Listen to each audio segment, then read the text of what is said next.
I've noticed a lot of attention lately going to an older episode of mine titled Let's Talk About Goth, Darkwave, and Other Sinister Sounds. In that episode, I kind of gave a brief overview of Gothic music and Gothic culture. And I kind of felt like it's not something I really talk about too often on the show, and since it has risen up back into the top podcast episodes listened lately, that maybe it was time to reapproach this subject. But today, I'm going to talk about what it's like to be a goth and a writer, because it really does affect how I see the world and how I describe it. So let's talk about that on today's episode of Project Shadow. Can you hear me? I have something to say.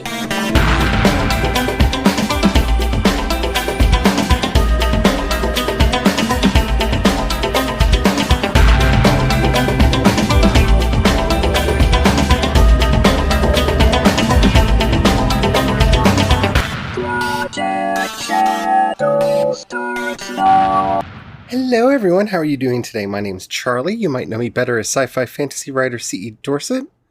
I also apparently write romance now. One of these days I'm going to get used to adding that to the list of things, but at least for now, I am not there yet. And today, I wanted to talk to you about what it's like being a goth and a writer, because I think there are a lot of misconceptions about what it means to be a goth at heart. But before we get into all that, if you haven't already, please do take a moment to rate this podcast in whatever app you're listening to me on. It does help out a lot. It tells the algorithms to share the podcast with more people.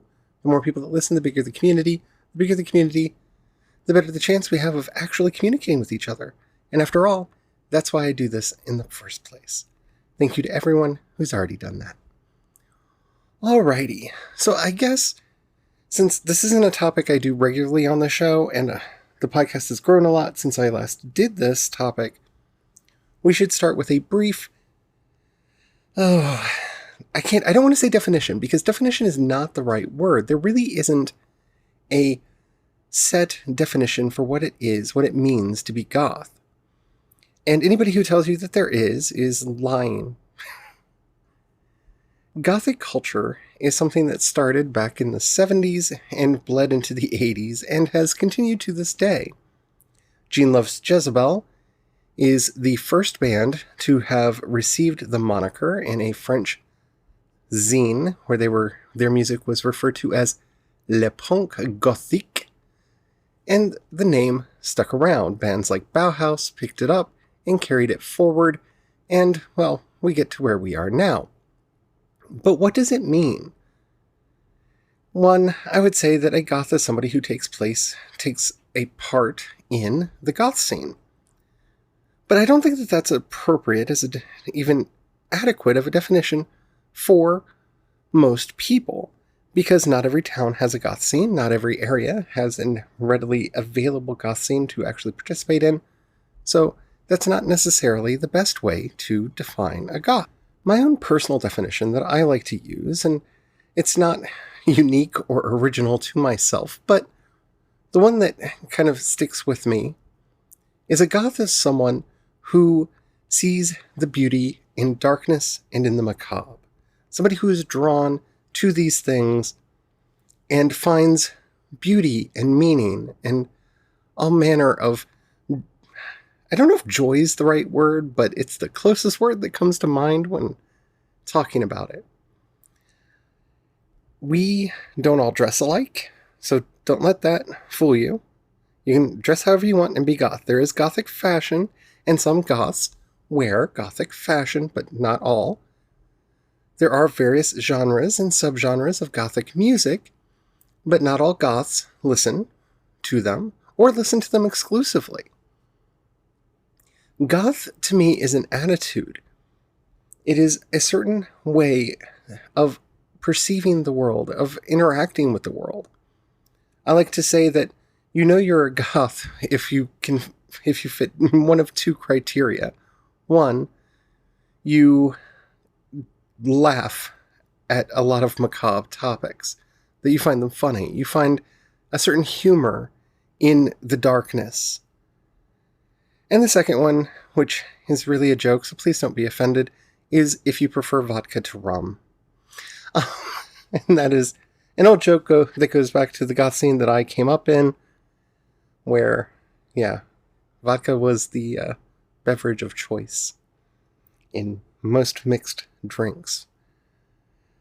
If you order a vodka and Coke, you're a goth. Probably. Bad joke, I'm sorry. Anyway, so in trying to... See, this is a really hard thing to try to nail down because it isn't one particular thing. And that's why I like the definition that I gave. It's somebody who finds beauty in the works of Edgar Allan Poe, or I would even say Emily Dickinson. Somebody who just finds skulls beautiful, who like ravens and skeletons and decrepit old buildings. There's a beauty in brokenness. And to me, that's a big part of what it means to be goth in most of the people I know who self-identify that way, including, well, myself.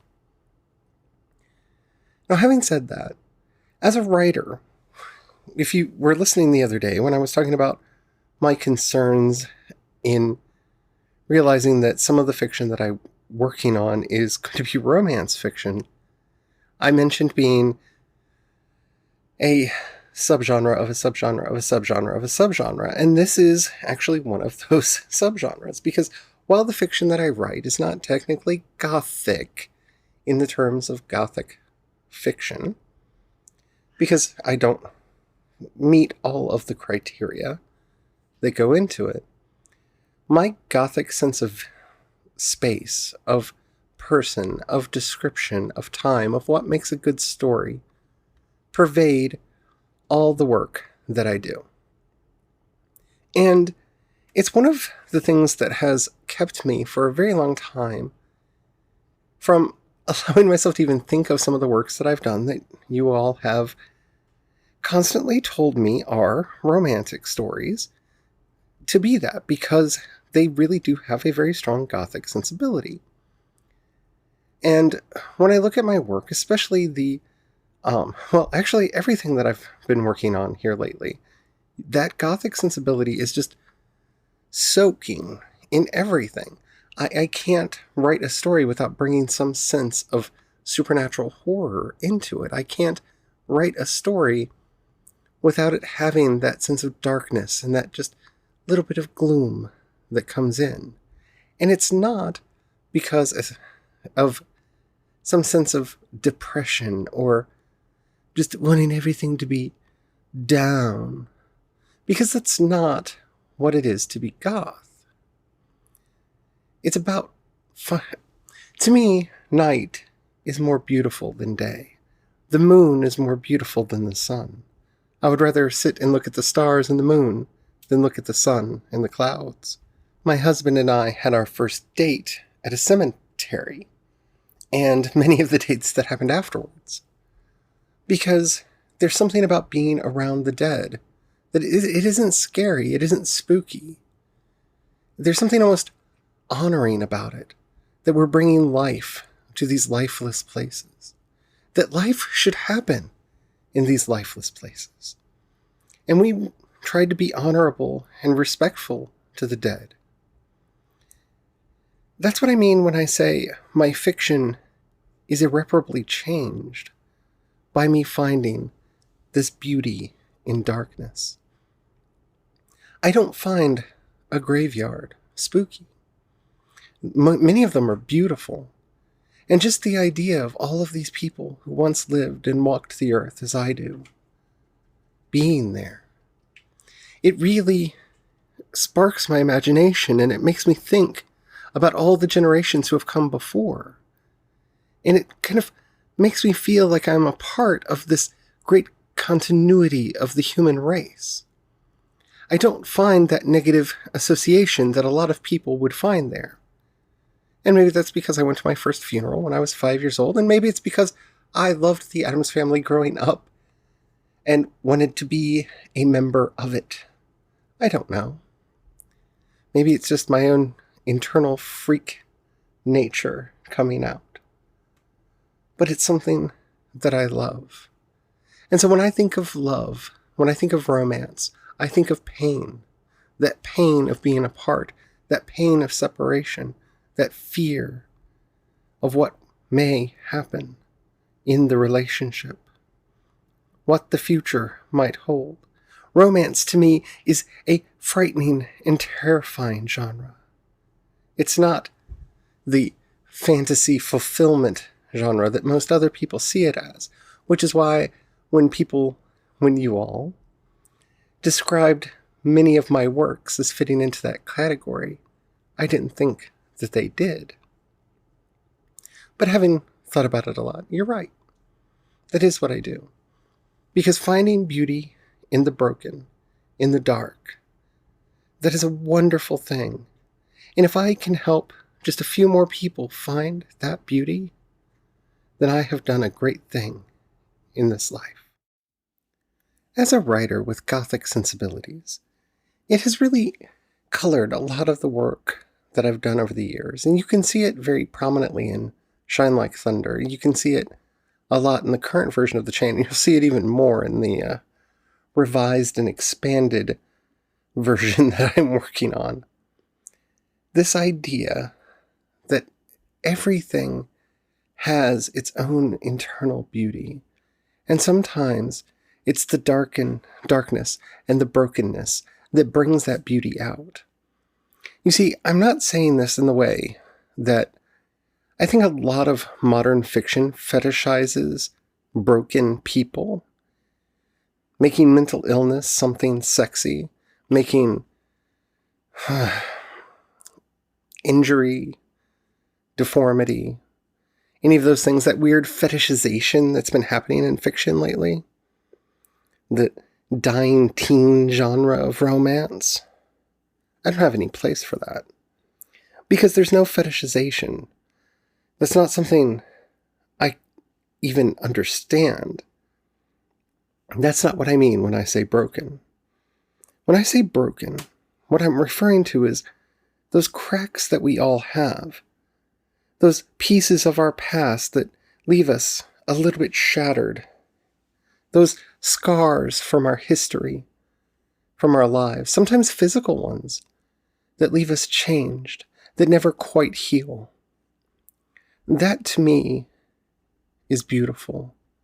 Especially when someone has the strength to admit that they have the scars, that they're bearing the scars, and the fortitude to actually bear those scars well, so that they can stand up and be strong and be counted, so that they can be the person that they want to be without being limited by those scars, by that brokenness, by those things that would normally hold us back. You see, back when I was coming up in the Goth scene, this is what we looked at. We were the forgotten generation. We were the ones that were left behind. We were the ones that never had a chance because no one cared about us. When the drugs came to our town, well, we were just a town that needed to have a whole bunch of people thrown away. When disease came to our town, when the plague came, we were just people to be rounded up and thrown away. We were disposable. The powers that be didn't care about us. We didn't make enough money. We didn't dress right. We didn't act right. We weren't among the chosen of the wealthy elite. And we wore that with like a badge of honor.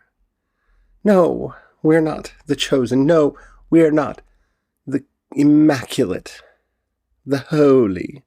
We're not the ones that would be picked out of the crowd as the best. But we are the best. We work on our craft. We work on ourselves. We strengthen our minds and deal with our emotions. We don't just let them fester and boil and turn into something ugly and rotten on the inside. We face them.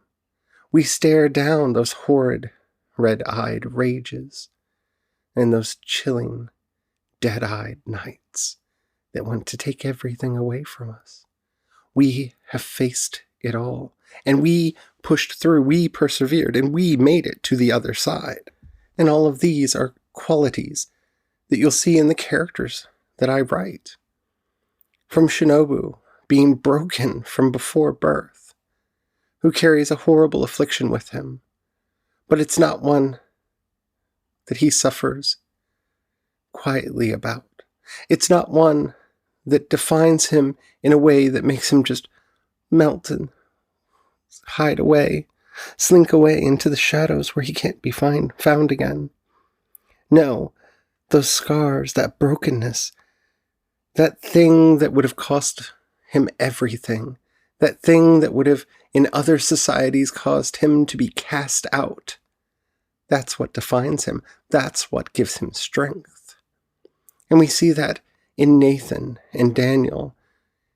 We see this in quality in a lot of the characters that I write, because that, to me, is the defining characteristic of a Goth, of somebody who has gone through this process, who has faced their demons, who has looked them in their gaping maws as their eyes peer deep into their souls, wanting to take everything away from them.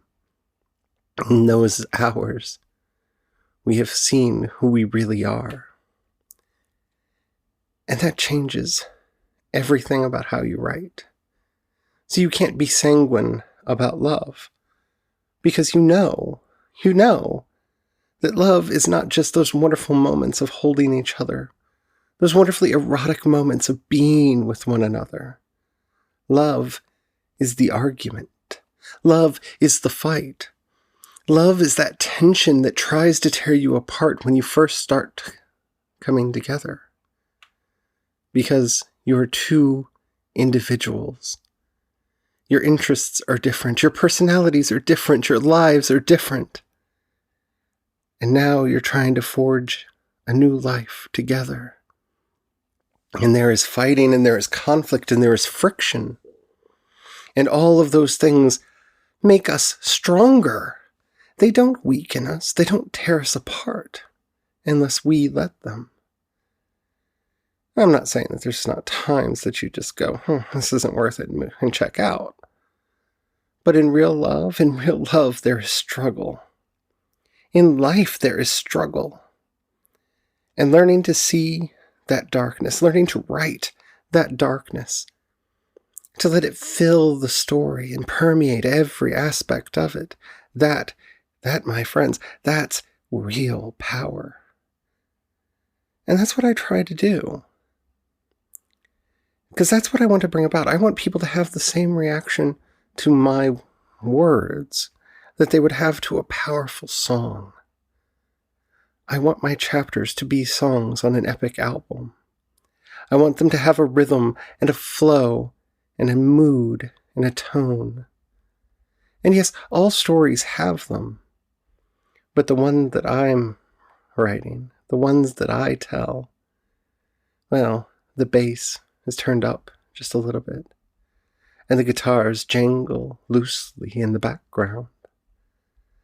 There's an odd echo in the voice as it drifts in and out, closer and further away.